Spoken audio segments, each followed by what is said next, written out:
time yet. If mind. Oops. Saying hello to the internet. So just, hi, internet. Yay. Oh, wow, man, I thought this was going to be so much cooler. Okay. All right. Yeah, restart that. I might need all my minutes. Okay. So, when I was 25 years old, I had it all. I was married to a gorgeous, kind, generous man who adored me. I had 2 happy, healthy, beautiful children, 1 boy, 1 girl. Basically, we were a living Kleenex commercial. Our entire extended family lived within about a 2-hour radius of us, which meant lots of Sunday dinners and free babysitting. My best friend lived 1 block away from me, and 1 block in the other direction was the church that we attended regularly. I volunteered in that church. We even had a savings account with money in it. Basically, every single thing the experts say you have to be happy, I had going for me. And I was miserable. Everything looked so good on the outside, but on the inside, I had this hole in me that I could never quite fill. Every Sunday when some sweet old lady would inevitably tap me on the shoulder and say, "You have such a lovely family," I had this overwhelming urge to turn around and flash her, drop an F-bomb or something, something so that she could see that I was not lovely, that I was a fraud. Do you know what that's like? You know what it's like to have everything look good on the outside but feel wrong on the inside? To be doing everything right and still not feel satisfied. Do you ever lay awake at night and think, what the hell is wrong with me? Why can't I just be happy? I want you to know there's nothing wrong with you. What's wrong is that so many of us are trying to live the lives we think we're supposed to, instead of the lives we were meant to. How does this happen? Well, it makes sense because we live in a world full of shoulds. The internet is flooded with one-size-fits-all advice. Daytime talk show hosts promises you life-changing answers in a 5-minute segment. Books tell you lean in. Newspaper articles tell you opt out. Magazines tell you lose that baby fat. You should, and it's so loud and so much, and it doesn't even all agree, and no wonder we're confused. What if, instead of a whole bunch of ill-fitting shoulds, you had an owner's manual? Something that was made just for you, that you could literally open up and say, oh, okay, this is the advice I should take. This is what makes me happy. This is the path that I should be on. That'd be great, right? I want to show you today how to create that owner's manual in 3 steps. Step 1. Go? Okay. Step 1. Stop shoulding on yourself. Stop shoulding on yourself. Remove the word should from your vocabulary and from your reason for making decisions. The word should has nothing to do with you. It's all about outside expectations. Think about it. Think about when you use the word should. I should go to the gym. I should probably work overtime. I should really get down to my kids' school and volunteer for that fundraiser. And the thing is, there's nothing wrong with any of these actions. Going to the gym can be good. Working overtime can be great. Volunteering at fundraisers can be a really good thing. But motivation matters. And the word should is a big red flag saying, hey, you're not choosing this because of you. You're not paying attention to what's in here. You're listening to what's out there. I remember the day I stopped shoulding on myself. This is about to be a very serious story. Don't laugh. It's the day I told my husband that I wanted a divorce. And I was terrified. Not of losing this 10-year-long relationship, but of what everybody else was going to say. My in-laws would hate me. My very Catholic grandmother would be very disappointed. My parents were going to be ashamed. But I just couldn't take it anymore. I was just so overwhelmed by the outsides not matching the insides and by trying to do all the right things and being unhappy anyway, and I just finally said, enough. I told my husband I didn't care who hated me and how horrible of a person I was. I needed to be happy, whatever that took. And so I asked him to move out, and then I called my mom and told her, and then he called his parents and told them, and then nothing really. I survived. The world kept on spinning as if I hadn't just blown a huge hole in the middle of it. And that was kind of amazing. I had just invested a whole lot of time and energy into trying to be a good person, and it turns out no one really cared near as much as I thought. And that was pretty freeing to discover that I could really, really, really screw up, and the circle of people that were actually affected was relatively small. Funny thing about figuring out that you don't have to be married because you should. I actually decided that I wanted to be married because hot, gorgeous, generous man. Oops. So called my husband up, begged for his forgiveness, told him how sorry I was, tried to explain this whole should philosophy. And because he also happens to be one of the most forgiving people on the planet, okay. So he comes home, we go to marriage counseling, we put everything back together, and it turns out being married, not because you think you should, but because you want to, is a whole lot better. So, motivation matters, right? So stop with the shoulds. Every time you hear yourself say should, just stop, check yourself, and say, okay, but why? And if your reasons don't have to do with you and your values, then drop it and move on. All right? So that's step 1, clear out the shoulds. Step 2, start a gratitude practice. Does anybody here know what a gratitude practice is? Okay, so for those of you who don't, a gratitude practice it's just this. You write down what you're grateful for. You make a list of what makes you happy, and you do it like every day or something. That's it. And this is where I lose a lot of you. And I get it. How can something as simple as, today I'm grateful for, make any difference in your life? First of all, I want you to think about what you already know about writing things down. I'm sure every single person here has heard that if you write down your goals, you're like a gajillion times more likely to achieve them. And maybe you know somebody who, or you've done it yourself, who has, written down everything they're eating and kept track of their calories. And you know that makes it a heck of a lot more likely that you'll actually make permanent changes to your eating habits. So we know writing stuff down works. When you write down what you're grateful for or what you're makes you happy, you're basically just measuring or keeping track, paying attention to what makes you happy. That's all very well and good. I actually started my gratitude practice as a marketing gimmick for my blog. See,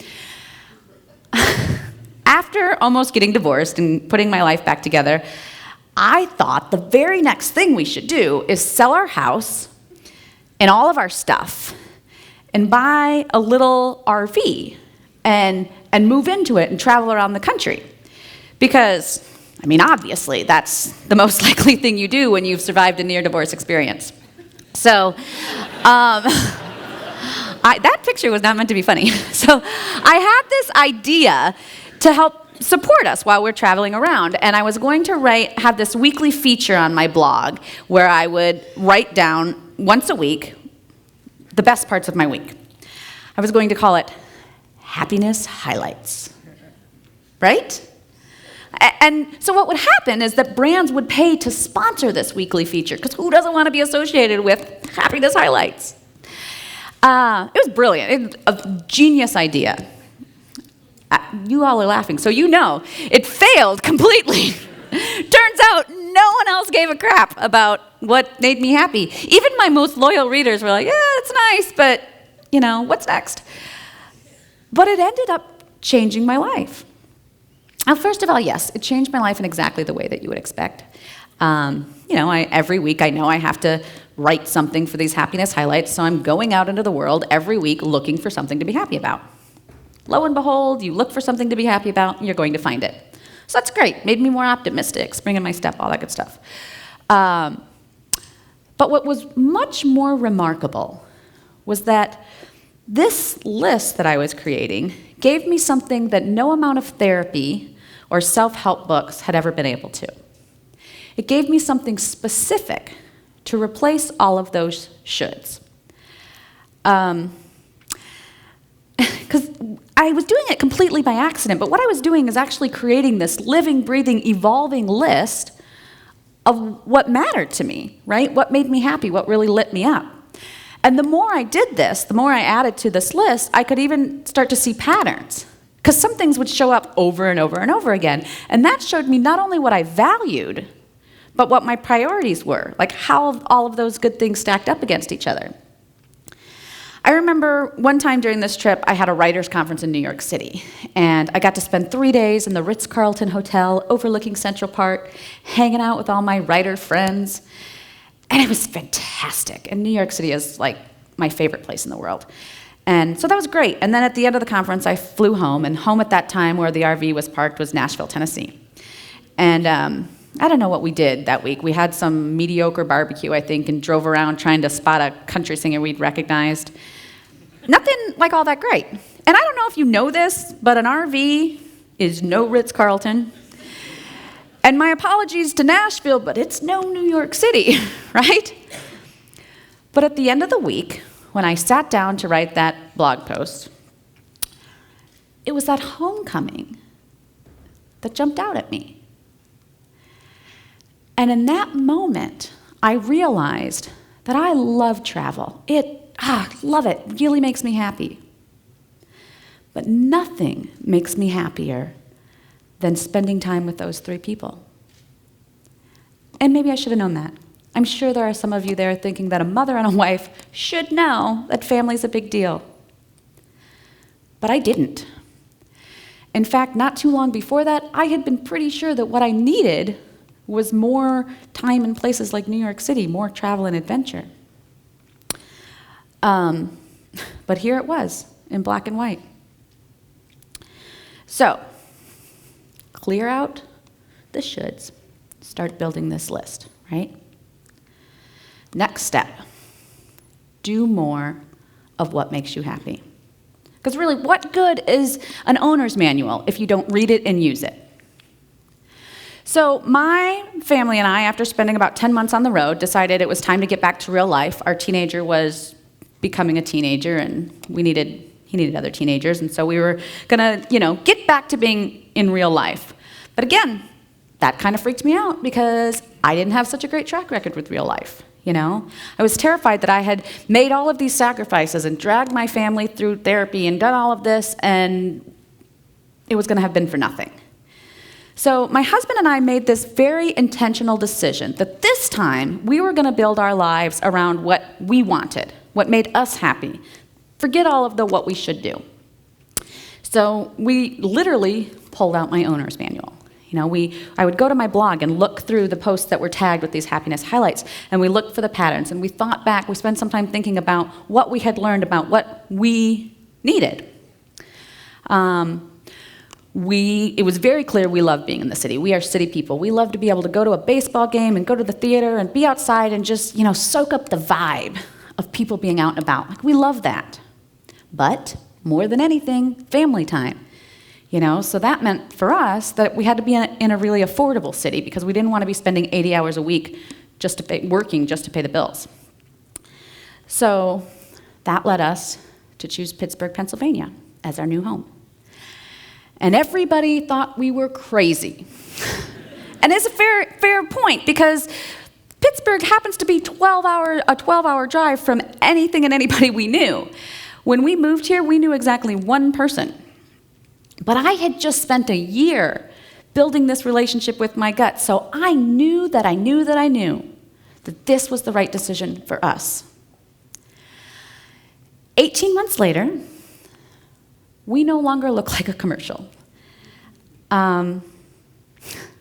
We rent instead of own. Our car is the oldest and least shiny on the block. That savings account is not a thing anymore.